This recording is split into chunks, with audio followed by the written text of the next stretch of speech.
Een hele goede avond. 11 keer is het begrip innovatie te vinden in dit rapport Limburg na corona. Het geeft aan hoeveel belang de taskforce geeft aan innovatie om de provincie uit de crisismodus te halen. In Avondgasten praten we over die innovatie in Limburg aan de hand van 3 voorbeelden uit de westelijke mijnstreek. En één daarvan is een nieuwe innovatieve fiets. En Bram Tankink die heeft al een proefrondje gemaakt. Laat in dit filmpje even zien wat je ermee kan doen.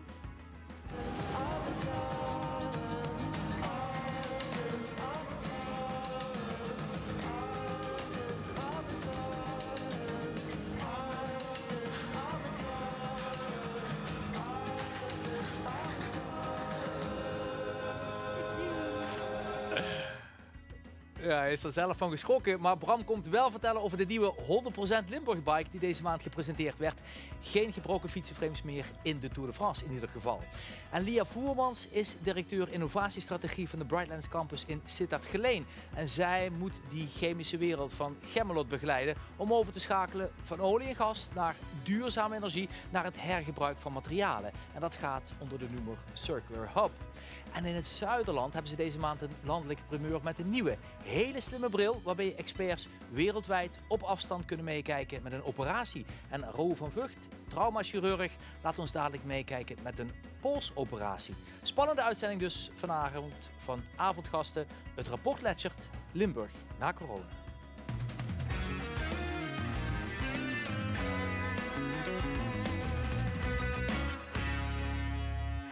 Ja, van harte welkom. En met de nieuwe vaccins kunnen we ons echt gaan opmaken voor een Limburg na corona. En in dit forum bespreken we dan de aanbevelingen uit dit rapport. Geproduceerd door een werkgroep onder leiding van Rian Letchert, maar daarin onder meer ook een jonge wethouder uit Weert. Als accountant keek hij in Eindhoven al mee in de keuken van de innovatie. Brainport hebben we daar.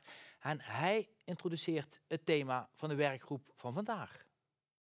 De coronacrisis heeft in ieder geval duidelijk gemaakt dat als er schakels wegvallen in de economie, dat het radarwerk stilvalt.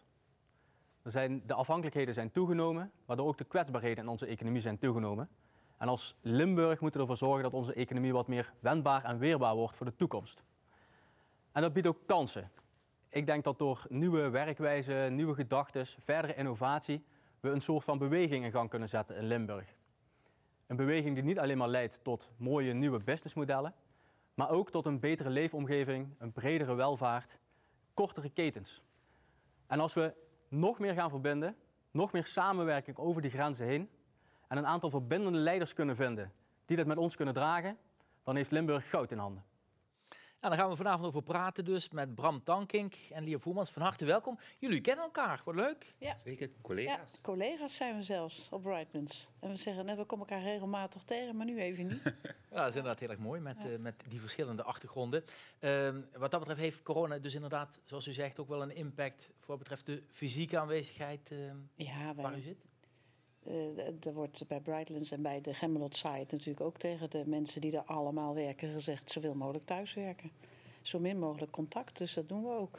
Dus allemaal netjes geregeld. Ja, en als we naar het werk gaan, met de fiets naar het werk. Bram, ook fijn dat je er bent. De laatste keer dat we elkaar zagen, was bij de schaapjes. Ja. In het programma Tour de Limbourg. En er nog een beetje mooie kersttrui aan overgehouden qua winterwol. Ik moet nog geverfd worden, maar het garen ligt thuis. Ja, het waren inderdaad mooie tijden, hè. Toen nog in de zomer. Maar nu praten we hier eigenlijk over jouw werk voor Brightlands Campus. Wat doe je precies? Ik ben eigenlijk de verbinder, zeg maar, in het opzetten van programma's voor nieuwe duurzame materialen. En dat is met name in de sport en dat is misschien heel gaar, en in de bouw. Dus eigenlijk, er zijn een aantal pijlers waarop de campus wil groeien. Hè, en daarvan hebben we gezegd defensie, sport en de duurzame bebouwde omgeving. Nou, en ik trek eigenlijk een beetje de sport en de duurzame bebouwde omgeving. Ja. De bebouwde omgeving kunnen we het daar nog even over hebben. Maar die sport, die kennen we nog van de fiets. Want er wordt een hele mooie, sterke fiets gemaakt in Sittard-Geleen. En Bas Vermulken, die ging wel eens kijken. Dit materiaal, een combinatie van carbon en het supersterke Dyneema, wordt nu gemaakt voor Lamborghini. En over een paar weken zit datzelfde spul in het eerste prototype van de 100% Limburg bike. En dat is echt de basis, het startpunt van het frame. Hier vandaan kunnen we deze buizen maken om vervolgens het frame mee totaal bij elkaar te maken. Kijk, oud-wielrenner Bram Tankink, ook werkzaam bij Brightlands. Hij is nauw betrokken bij de totstandkoming van deze fiets. Alle fietsen komen inmiddels gewoon uit Taiwan, China en die worden hier naartoe verscheept. En dus er is totaal geen productie op dit gebied, op top, als we praten over het topsegment. En nu gaan we hier een topfiets ontwikkelen. Oeh, dat ziet er gebroken uit. Dat die fiets Benoot niet goed aanstuurt. Als dit maar zadel eraf. Het moet de sterkste fiets op aarde zijn. Dus Ties Benoot schrijft maar op. Ja, dat gaat met deze fiets niet gebeuren. Nee. En naast de onbreekbare buizen worden de hoeken van het frame 3D geprint. Lichtgewicht natuurlijk. En allemaal uit Limburg. Wat heel mooi om eens te zien, dat wij gewoon in Limburg in staat zijn om een product te bedenken met allerlei nieuwe materialen en technisch vernuft. En dat ook weten om te zetten tot een product in de markt.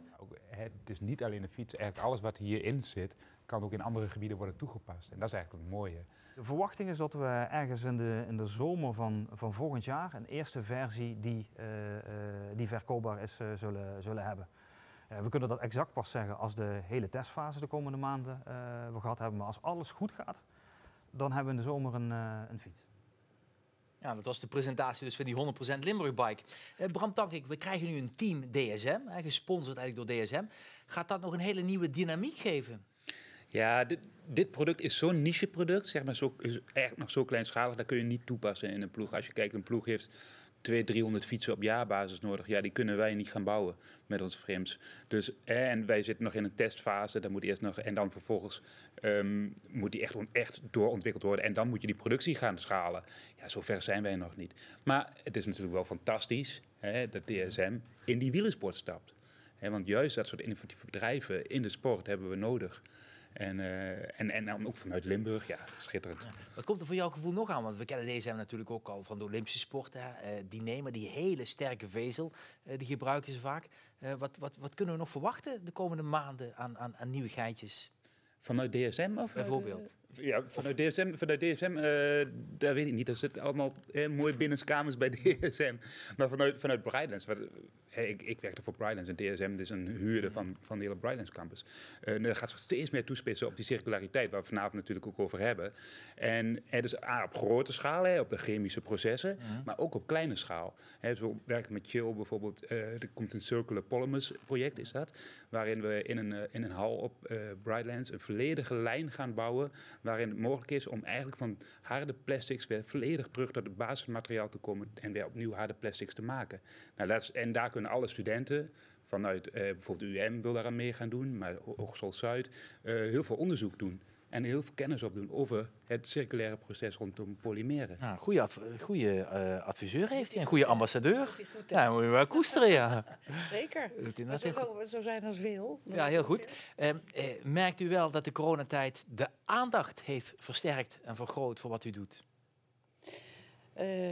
Ja, daar kan ik nou moeilijk ja of nee op zeggen. Nou, meer vanuit de gedachte, ja, dit rapport ligt er bijvoorbeeld. Wat wel gebeurt, je ziet dat er economisch natuurlijk gewoon een malaise is. Ook voor de industrie, voor de materialen en de chemie.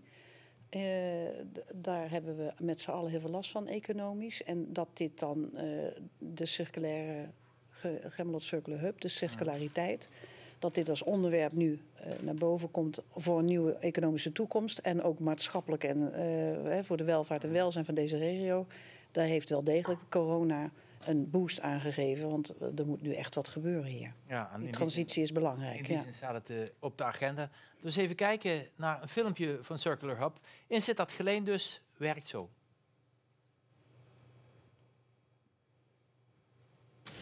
Van douchegel tot koffiebeker en van fruit tot fietsframe. Chemie staat aan de basis van bijna alles in ons dagelijks leven. En zowel ons dagelijks leven als de chemie zijn fundamenteel aan het veranderen. We beseffen nu dat we als mens nieuwe manieren moeten vinden om de aarde minder te belasten. Klimaatverandering is een no-brainer. Iedereen wil CO2-uitstoot verminderen en de verspreiding van plastic afval stoppen. Nieuwe technologie maakt dit mogelijk. En dat biedt kansen. Sterker nog, als we de stap naar een duurzame wereld echt willen maken, kunnen we dat alleen doen als de chemische industrie het voortouw neemt. Met groene circulaire chemie. Dergelijke vernieuwingen in de chemie zijn al volop gaande. Zeker in Limburg. Industriepark Gemmelot, de Brightlands Gemmelot Campus en verschillende kennis- en onderzoeksinstituten laten zien waar een unieke samenwerking toe in staat is. Eén groot laboratorium waar studenten, start-ups, scale-ups, wetenschap en de chemische industrie samenwerken aan groene circulaire chemie. Mooi filmpje van inderdaad de Circular Hub. Lia Voermans, fijn dat u er bent, dat u erover kunt vertellen. Wat kunnen we verwachten de komende jaren? We kunnen verwachten dat een grote groep mensen gaat samenwerken hier in de regio. Vanuit onderzoekskennis en onderwijsinstellingen. Vanuit de regionale omgeving. Burgers, die gaan ook meewerken hieraan. Vanuit de infrastructuurkant en vanuit de chemie- en materialenkant, de procesindustrie. Dat die gaan samenwerken binnen een ecosysteem. En dat is echt heel bijzonder, want dat is hier. Je hebt die innovatie en je hebt die industrie, dat er een transitie komt van uit hoe het oorspronkelijk was van agro naar mijn. En dat we nu verder een transitie gaan ontwikkelen naar een circular economy. En dat is een nieuwe poot in ontwikkeling. En dat is voor deze regio en voor Nederland en voor Europa enorm belangrijk dat het gebeurt. Ja, en juist vanuit de gedachte die ook in dit rapport beschreven staat. Van breng de partijen bij elkaar, kijk over de grenzen heen. Ja, en dat is wat Gemmelot Circular Hub in praktijk doet en gaat doen. Er ligt ook een meerjarige investeringsagenda al klaar. Die is ook aan het Rijk verzonden voor de komende 10 jaar. Ja, en naar mij. Ik heb hem gelezen, was interessant. Ik denk vanochtend, ik stuur hem eerst naar jou. Ja, ik zag hem inderdaad. Het was wel interessant dat veel elementen die erin staan, inderdaad, dus dat over de grenzen kijken, niet alleen van organisatie, maar ook bijvoorbeeld qua geografische ligging. Dat komt natuurlijk hier in dit rapport ook terug. Ja, heel goed. Dus het kan niet anders. Hè? Nee, altijd wel goed om inderdaad naar elkaar te luisteren. Dat hebben ze zeker gedaan.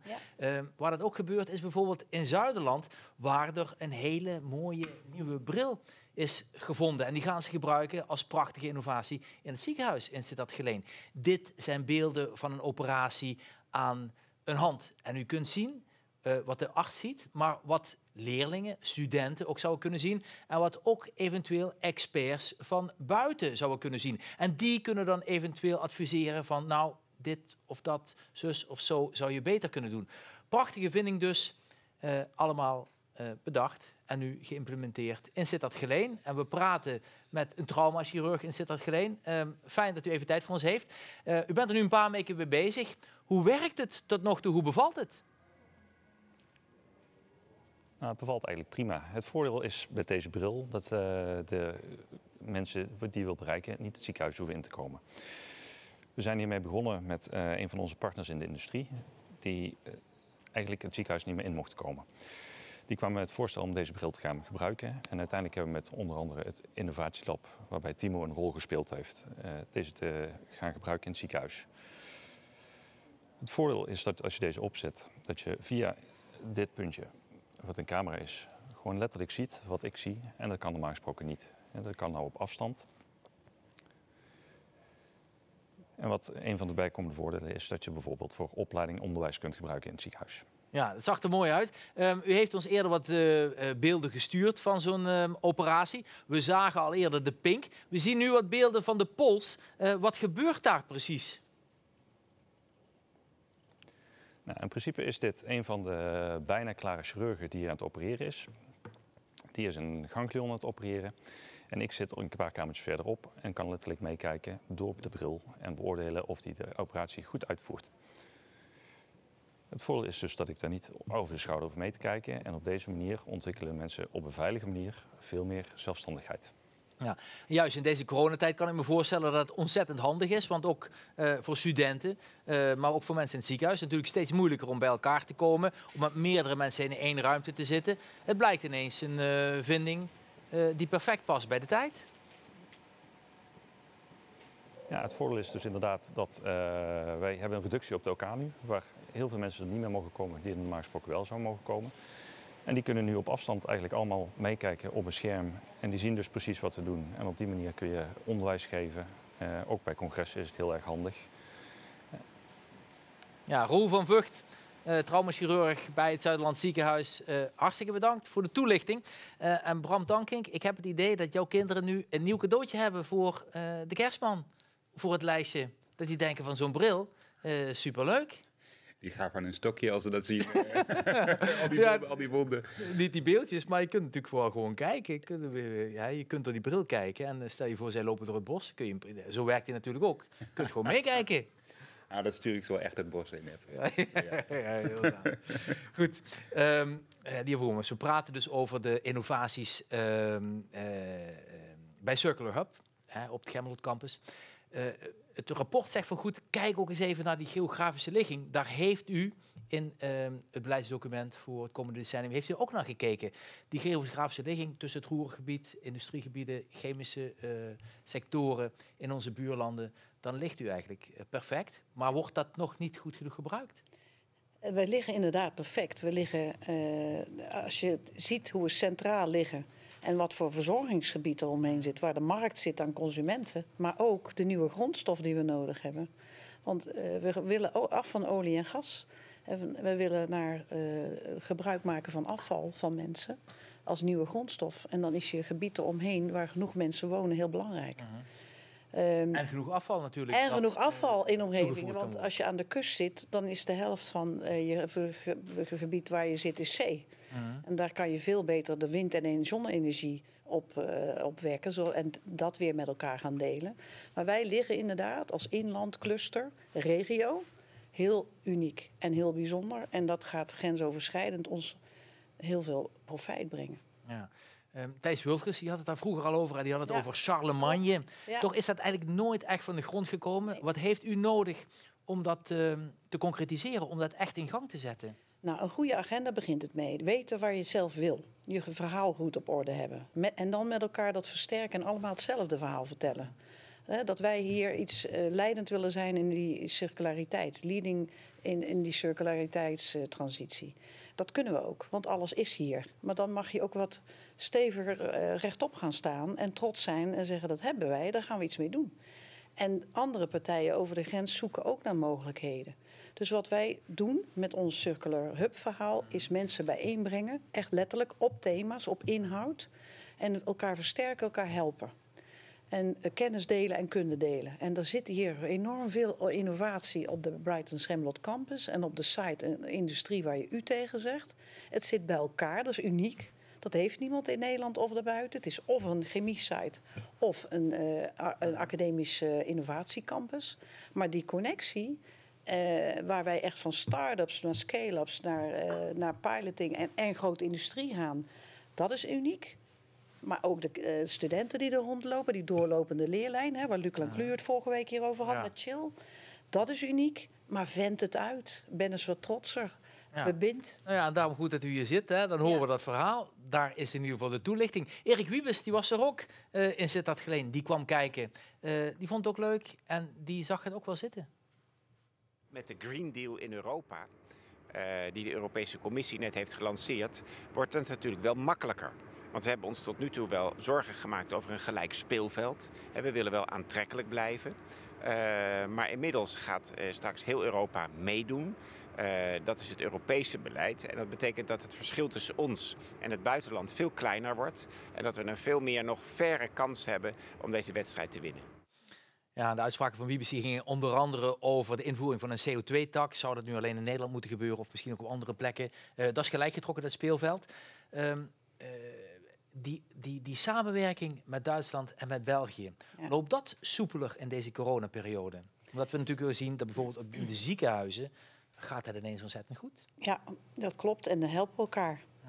De noodbreektwet, want dat is nu ook weer. Maar ook wat ook noodbreektwet is, dat het klimaatakkoord en de Green Deal en het actieplan wat eronder ligt, is ook een push voor bedrijven om te transformeren. Dat moeten ze. De chemie kan niet zo blijven werken zoals ze het altijd hebben gedaan. Want dan is het over 10 jaar, 20 jaar kan je het oud ijzer opruimen. Dan houdt het op.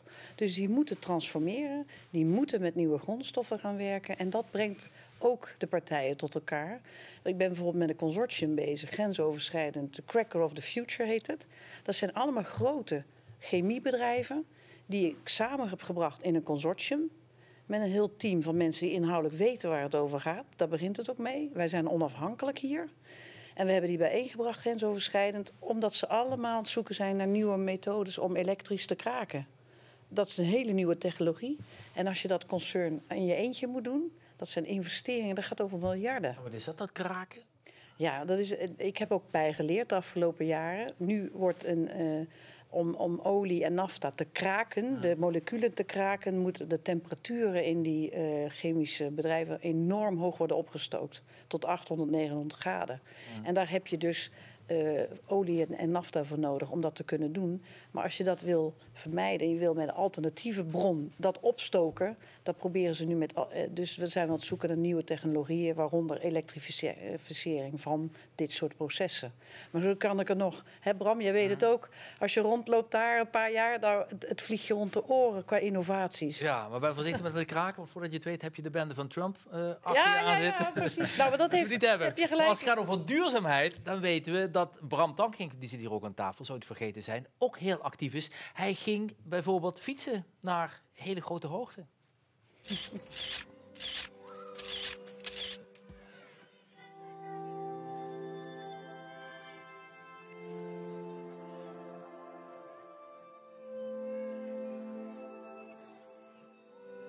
In Nepal heeft 1 op de 4 mensen heeft geen stroom.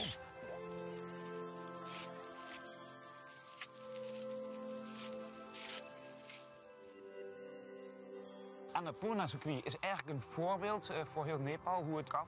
Waar dus ook bedrijfjes zich hebben kunnen vormen dankzij zonne-energie. Maar eigenlijk heeft heel Nepal dat nodig en daarvoor is heel veel kapitaal nodig. Nou, Nepal heeft dat kapitaal niet. Nepal is gewoon een heel arm land.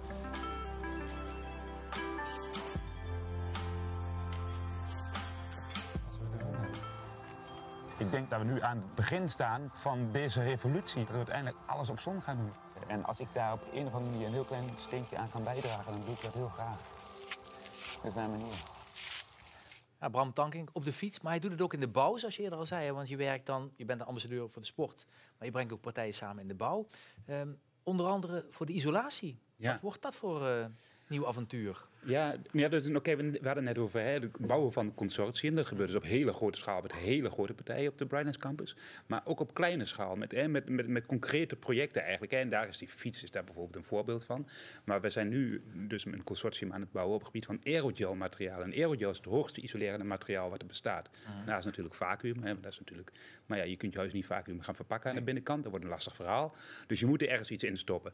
Nou, en aerogel is zeg maar 2 keer zo hoog isolerend als bijvoorbeeld een pur. En dat betekent, als je dat in de spouw zou kunnen krijgen, dan zou je eigenlijk de huizen, zeg maar, zoals ze nu zijn, kunnen krijgen op de waarde die de overheid heeft gesteld. Dus ben je met 6, 7 centimeter isolatie, voldoe je geen voorgevel meer. Nee, dan hoef je geen voorgevel. We zijn nu allemaal aan het kijken, wat je heel veel ziet, is dat mensen er proberen een voorgevel tegenaan te plakken om maar een 0 op de meter te kunnen bereiken op isolatiegebied. Nou ja, goed. En daarvoor doen we nu dus onderzoek, ook onder andere met Chill op de Brightlands Campus, om te kijken welke materialen we eruit toe moeten voegen om die in die spouw te houden. En vervolgens ook te kijken van hoe ziet dat er over 20 jaar uit. Want je weet bijvoorbeeld bij Pur, dat spuit je in je woningen, maar na 10 jaar is het half verdwenen. Dus dan werkt die isolatiemethode eigenlijk niet meer. Nou, dat soort onderzoeken gebeuren ook bij ons op de campus. Dus je hebt aan de ene kant die hele grote opdracht, maar ook op het gebied van materialen lokaal. Want je hebt hier in de regio natuurlijk een enorm probleem met verouderde woningen. Er zijn heel veel woningen die geïsoleerd moeten worden. Dan kunnen we dat eigenlijk vanuit de campus doen. Ja, en er komt veel geld vrij natuurlijk, ook via de Europese Unie. Onder andere om, zoals Frans Timmermans aankondigde, die woningen te gaan isoleren. Zit dan ook precies in jullie straatje? Ja, absoluut. Valt allemaal binnen de Gemmelot Circular Hub. We hebben een gezamenlijke paraplu. En we bouwen allemaal groot, klein, brengen mensen bij elkaar om die transitie maar voor elkaar te krijgen. En het mooie eraan is dat je dus eigenlijk zeg maar heel veel studenten van allerlei verschillende niveaus hebt, van universitair niveau, maar ook van mbo-niveau, op die campus hebt, die daar meteen aan kunnen werken en ook zien wat er gebeurt. En daarmee leid je eigenlijk het personeel van de toekomst ook meteen op. En die zitten meteen in die rol. Dus echt. We krijgen heel veel partijen, ook ook in dit consortium van die aerogel-materialen, komt nu een partij uit België, die komt bij ons op de campus. Want die zegt, dat hebben wij niet in België.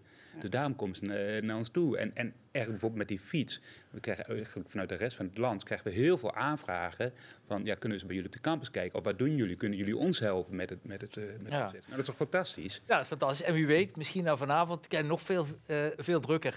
Hartstikke bedankt voor je komst, Bram. We moeten langzaam gaan afsluiten. Fantastisch wat je doet na je je wielercarrière.